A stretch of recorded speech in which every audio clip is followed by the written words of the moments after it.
Wicka wicka, what's up? Lesson 9.4, the volume of prisms and cylinders.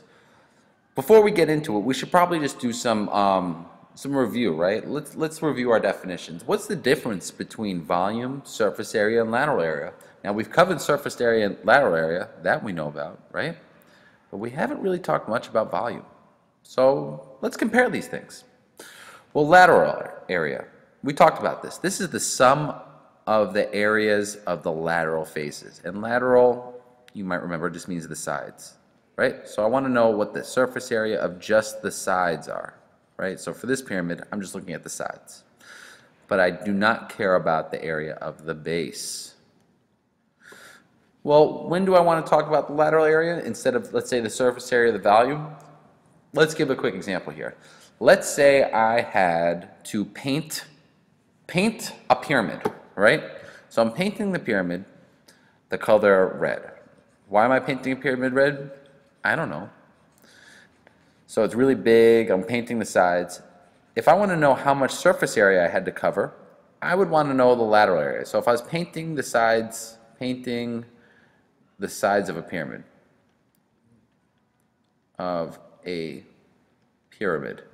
why don't they care about the base? Pyramid. Why don't they care about the base? I can't paint the base. It's on the floor. Like, I can't go underneath it and paint it. So who cares about the base? I just want the sides. So if I only care about the sides, I'm probably going to be caring about the lateral area. The surface area, on the other hand, is when you care about the area of the sides, right? We got our sides. And also the bases, okay? All right, that's the top and also the bottom, which you can't see here. But this is the sum of the lateral area, which is the sides, and the bases. So that's the top and the bottom. All right. Now, when do I care about the surface area? Well, let's say I was, I don't know, wondering about painting. No, I don't want to do painting again. Let's say I was trying to wrap a Christmas present, right? Wrap a Christmas. Well, let's say Xmas, because that's easier to spell. Math teacher. An Xmas present. And I wanted to know, how much wrapping paper I needed. I would have to know about all the surfaces, because when you wrap a present, you wrap the top, the bottom, you got to cover the whole thing. So I'm wrapping an Xmas present. That's when I need the surface area, because I need the bases included and the lateral area. Now, volume is the amount of space an object occupies. So that doesn't mean just the outside, right? That also is the inside. So I'm talking about the inside, everything. Inside, outside, how much space this whole object occupies, right? And when would I need to know that? Well, the volume, that's kind of like the most important thing. So if I want to know, let's say, how much water is in a water tank, right? I don't want to just know about the surface. I want to know everything, what's inside, because the water is inside of it. So that's a volume, right? That's like inside everything. So that's what we're talking about, lateral area, surface area, volume. That's one of the skills you need. You have to be able to distinguish which formula do I need. Let's learn about the volume formulas for both a prism and a cylinder. Very simple. To find the volume of a prism, you just take the area of the base and you multiply it by the height. That's it. Find the area of the base, that's your B, and multiply that by the height. I think you guys can handle that. So let's get into it. So you have to follow these steps. First, draw and label your base. Okay, so here's our base down here. All right, it's this nice little rectangle. I'm just going to draw this again though. Here we go. Step 1, I'm drawing my base, 8 by 12 meters. That's a rectangle, right? Step 2, since I need the area of the base, I might as well find the area of this rectangle, right? Because that's my base. So 2, I got to find the area of it, and that is just, as you might remember, length times width for a rectangle. Let's plug it in. So area equals 8 times 12, so our area of the base is equal to 96. Easy. All right, let's plug that in for the area of the base. We figured that out. Let's put 96 in here. The second thing we need is the height.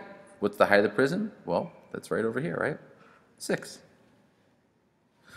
Well, now that we got the area of the base, we just have to multiply that by the height, and that will give us our volume. So take out your trusty calculator. We do 96 times 6. Boom! We get 576 as our answer.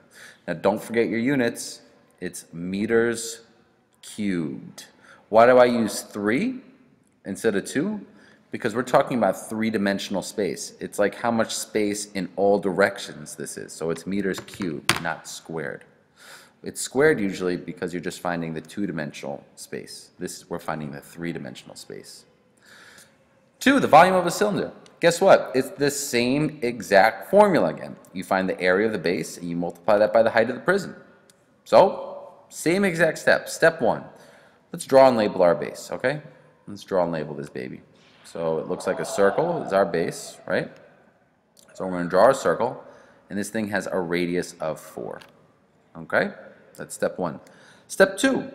Well, for our formula, we need to find the area of the base. So let's find the area of a circle. Area is equal to pi times the radius squared. So in this case, and remember, if you're wondering where I'm getting these formulas, I'm just getting them from lesson 9.1. I personally have memorized them. You might want to do the same. That would be good. So it's just going to be pi times 4 squared. Now, let's just keep this in terms of pi for now, okay? So that's, remember, in terms of pi, we just multiply the numbers. So we're just going to do 4 squared, which is 16 pi. All right, we just bring the pi down. That is our area in terms of pi. Let's plug that in. 16 pi. All right. For the height of the prism, or sorry, not prism, this is a cylinder. That is just 9. So we plug that in. So now we're going to answer this question in 2 ways. We're going to find the area of the base in terms of pi, and then we're going to get to the decimal to the nearest hundredth. Let's start with in terms of pi. That is the one where we just multiply by the numbers. I'm going to put this in blue for a second. Okay. So that's just going to be 16 times 9.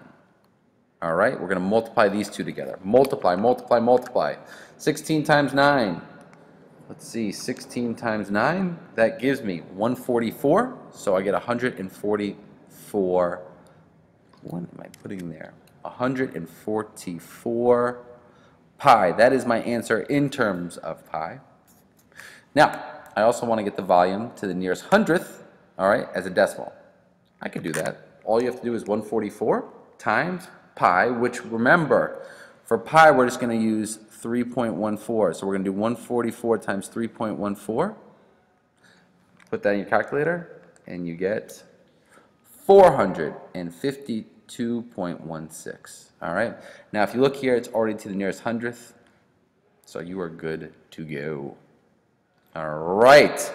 Fantastic work. We can now find the volume of a prism and a cylinder, and it's as simple as finding the area of the base and multiplying that by the height for both of them. Always your formula. Let's get into some challenge problems now, okay? Challenge problem number 1. The volume of a rectangular prism, whoa! They're giving us the volume. We're starting with the volume. The volume of a rectangular prism is 144 cubic inches. The width of the base is 4 inches, and the length of the base is 6 inches. What is the measurement of the height of the prism? Now I'm going to tell you, this isn't as hard as you think. All you have to do is write your formula out to start off with. So since this is a rectangular prism, let's write the formula to find the volume. And I'm going to say this 100 times. Please underline your key words. Volume of a rectangular prism. That tells you which formula you want to use. The volume of a rectangular prism is V equals base times height. All right? First, write down your formula. 2, we're going to substitute in what we know. So in this case, we know the volume is 144. So let's substitute 144 in for V. So this is a little different. We know the volume, so we're going to substitute that in. All right. And let's see, do we know the base or the height? I think we could find the base because we know the width and length. So let's draw this out. It's a rectangular prism, so that means the base is a rectangle. All right. The width is given to us as 4, so let's put 4 in. And the length is 6. So we're still following the same steps, we're just drawing our base out. And now we're going to find the area of the base, because that's what B stands for. The area of the base for a rectangular prism is length times width, so the area is just going to be 6 times 4, and our area is equal to 24. So we can substitute 24 in for our base. That is the area of the base, that's 24. The height of the prism we don't know, so that's what we're going to say is x. Okay, so now when we simplify this, right, we actually have an equation. We have 144 is equal to 24 times x, or just 24x. Well, now we just have to solve for x. That's our height. So let's divide both sides by 24. All right, we're just dividing everything by 24. And we get x is equal to, and I'm going to just put this in my handy calculator, 144 divided by 24 is 6. So that's it. We found our height. The height of the prism, which was x, is 6, and don't forget your unit, inches. Beautiful. Let's try one more challenge problem. The volume of a cylinder is 141.37 centimeters to the third. The height of the cylinder is 5 centimeters. Find the radius of the cylinder to the nearest tenth. So once again, we know the volume, and we know it's a cylinder. And what we're trying to find is the radius, because we know the height. Well, first of all, since we're looking for the volume of the cylinder, let's write out the volume formula. V equals B times H, all right? That might not always be there for you. You need to write that down. 2, let's substitute what we know. We know that the volume is 141.37. All right? 2, do we know the base? Well, no, because we don't have the radius, but we do know the height. We could substitute the height in. So let's put the height in, and that's 5. Now, what are we going to put here for the base? I'll show you what we're going to do. Let's draw our circle. We're going to follow the same steps. And our radius, we don't know. So what are we going to put for our radius? When we don't know something, we put x. So our radius is x. So to find the area, it's just going to be pi r squared. But in this case, since we don't know what r is, it's just going to be pi x squared. So let's do that. So now for our area, we could just substitute that in for b, okay? That's what goes in here. The area of the base is just pi times x squared. All right, let's simplify this a little bit. So what we have now, we're going to bring down and solve this equation. So it's 141.37.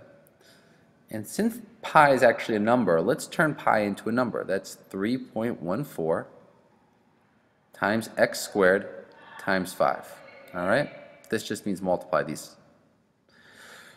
How are we going to solve for x? Well, the first thing we're going to do is we're going to simplify this side of the equation. All right? So we're going to multiply 3.14 and 5. Let's multiply these together. So we get 141.37. Let's bring that down. And 3.14 times 5. Let me get that on the calculator. 3.14 times 5. 3.14 times 5 is 15.7, and the x squared comes down to. All right, and we just bring our x squared down. Well, we're still just solving for x, so what do we do now? Well, to move this 15.7 over, we're going to divide both sides by 15.7. Let's do that to both sides, 15.7. This cancels, get that out of the way. We could bring down our x squared. And let's see, 141.37 divided by 15.7. God, these numbers are nasty. Is, now you're going to get a decimal, but let's make this, just round this off, is 9. All right? Now, in your calculator, you might see this, 9.000446, okay? When you have that many zeros, you could just round this to 9, okay? That's 9 is totally acceptable because that is almost so close to 9. What we're going to do now? Well, since we have to get rid of x squared, we have to solve for x squared. Like in the Pythagorean theorem, we're going to take the square root of both sides. And when we do, we get x equals 3. So what's our radius? 3. Don't forget our unit, it's centimeters. And that is our final answer. All right, guys, stay juicy up in your hearts. Hoy, hoys.